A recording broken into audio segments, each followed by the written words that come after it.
नमस्कार दोस्तों स्वागत है आपका द ट्रुथ में।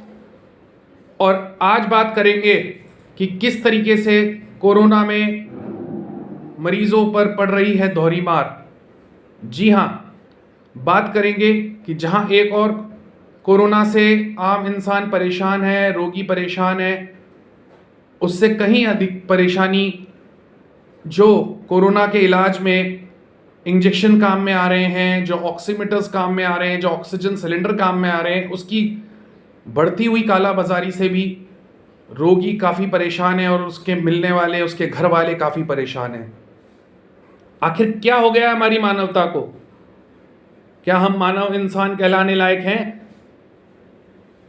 अगर हम किसी के दुख में दुख उसका बांट नहीं सकते, अगर कोई मुश्किल में है, कोई कठिन दौर से गुजर रहा है, उसके अगर दुख में, उसके कठिन दौर में उसकी मदद नहीं कर सकते, तो कम से कम हमें उस पर इस तरह से दोहरी मार मारने का भी कोई हक नहीं है।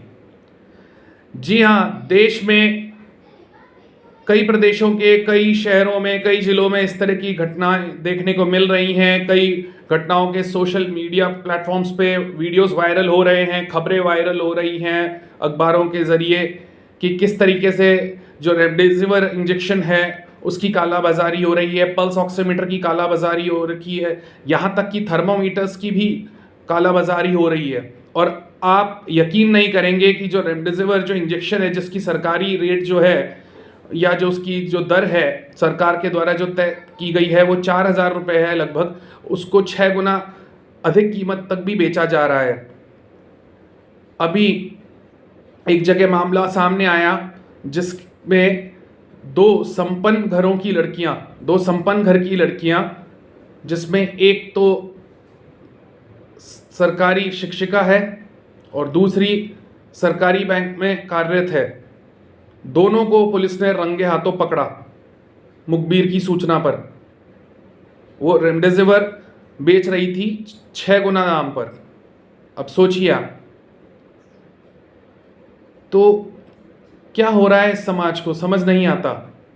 और अधिकांश मामलों में जो इस तरह के जो संपन्न, जो बड़े घर के आप कह लीजिए बच्चे हैं या युवक युवतियां हैं, वही ज़्यादा पकड़े जा रहे हैं। अगर आपको अपने शौक ही पूरे करने हैं दूसरे, जो आपकी कमाई से पूरे नहीं होते, तो क्या आपको यही एक मौका मिल रहा है जिससे आप ये सब कर सकते हैं? और कुछ तो शर्म करिए, जब आपको भगवान ने मकान, गाड़ी सब दे रखी है, उसके बावजूद भी आप इस तरह की हरकतें कर रहे हैं। चीज़ें यही नहीं थम रही। ये तो एक मामला है। एक मामला सामने आया है, वहाँ पर सरकारी अस्पताल के अंदर ही, जो बड़े सरकारी अस्पताल है उसके अंदर ही जो वहाँ के डॉक्टर हैं और जो वहाँ का स्टाफ कर्मी है, नर्सिंग कर्मी है, उनकी मिलीभगत से इस तरीके से जो इंजेक्शन्स हैं और जो दवाइयाँ हैं उनकी कालाबाजारी की जा रही थी और उसको फिर बाद में पुलिस ने पकड़ा। तो क्या हो गया है ये हमें? इंसानियत कहाँ चली गई?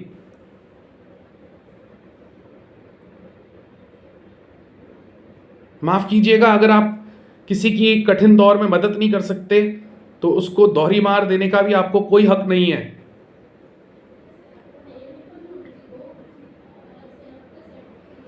तो आपसे बार बार यही विनती है कि जितना हो सके सबकी मदद करिए किसी न किसी रूप में। ज़रूरी नहीं है कि आप किसी के पास जाके ही किसी की मदद करें, किसी भी तरीके से आप किसी की भी मदद कर सकते हैं तो आप ज़रूर करिए, क्योंकि यह समय है सबको साथ मिलकर चलने का, सबको साथ मिलकर लड़ने का।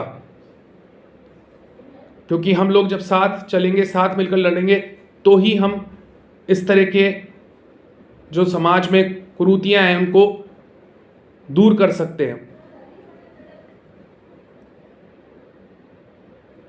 और ऐसे लोगों के लिए क्या कहा जाए, शब्द कम पड़ जाते हैं, जो इस तरह की आपदा में अपने लिए इस तरह के अवसर देखते हैं। शर्म आनी चाहिए ऐसे लोगों को। जो बेचारे गरीब लोगों से, आम लोगों से इस तरीके से इतनी 6-6, 8-8, 10-10 गुना महंगी दर पर चीज़ों का सौदा कर रहे हैं, और उन लोगों की मजबूरी ये है कि उनका कोई मिलने वाला, कोई परिचित, कोई घर का व्यक्ति अस्पताल में या कहीं एडमिट है और उसको वो चीज़ें चाहिए। शायद इसीलिए हमारे देश में ये हालात हैं, क्योंकि हम लोग इन चीज़ों को लेकर काफ़ी जागरूक नहीं हैं जितना हमें होना चाहिए था। द ट्रुथ आपसे निवेदन करना चाहता है, यदि आप भी अपने आसपास इस तरह की घटनाओं को देखते हैं जहां पर कोरोना से संबंधित इलाज के जो भी उपकरण हैं, चाहे इंजेक्शन्स, चाहे दवाइयाँ, चाहे पल्स ऑक्सीमीटर, चाहे थर्मामीटर, अगर उनकी कालाबाजारी होती है तो आप तुरंत प्रभाव से नज़दीकी पुलिस स्टेशन में या किसी पत्रकार को या और किसी माध्यम से शिकायत दर्ज कराएं प्रशासन को, जिस पे तुरंत कार्रवाई हो सके। एक चीज़ और, ये जो इस तरह के लोग पकड़े जा रहे हैं, ये बात तो तय है कि ये 5-7-10 लोगों का काम नहीं हो सकता।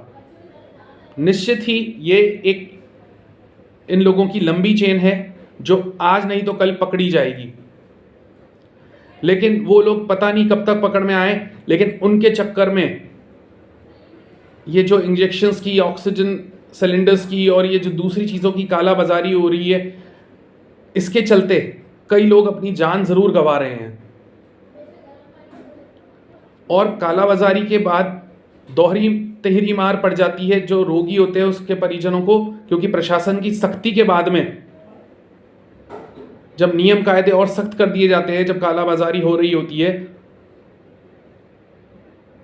तो जो वास्तव में जो रोगी है, जो जिसको उन सब चीज़ों की ज़रूरत है, उसके लिए इन इंजेक्शन्स को लेना, इन पल्स ऑक्सीमीटर को लेना, इन उपकरणों को लेना, दवाइयों को लेना इतना आसान नहीं रह पाता। तो पहले तो रोगी बीमार है आपका, दूसरा फिर चीज़ें अगर सरकारी या दूसरी जगह आपको अस्पतालों में नहीं मिलती है तो आप किसी न किसी से जुगाड़ करके या कैसे न कैसे आप इंतज़ाम करते हैं। और तीसरी, जब वो पकड़ी जाती है इस तरह की कालाबाजारी और सरकार और सख्त हो जाती है, तो फिर नए नियम कायदे जो बनाए जाते हैं अमूमन, क्योंकि यही देखा जाता है कई चीज़ों में, जब कालाबाजारी होती है और वो पकड़ी जाती है तो और सख्त नियम कर देती है सरकार, तो फिर वो मार वापस जो वास्तव में पीड़ित है उसी पे पड़ती है। तो कृपया ऐसा ना करें, ना होने दें। धन्यवाद।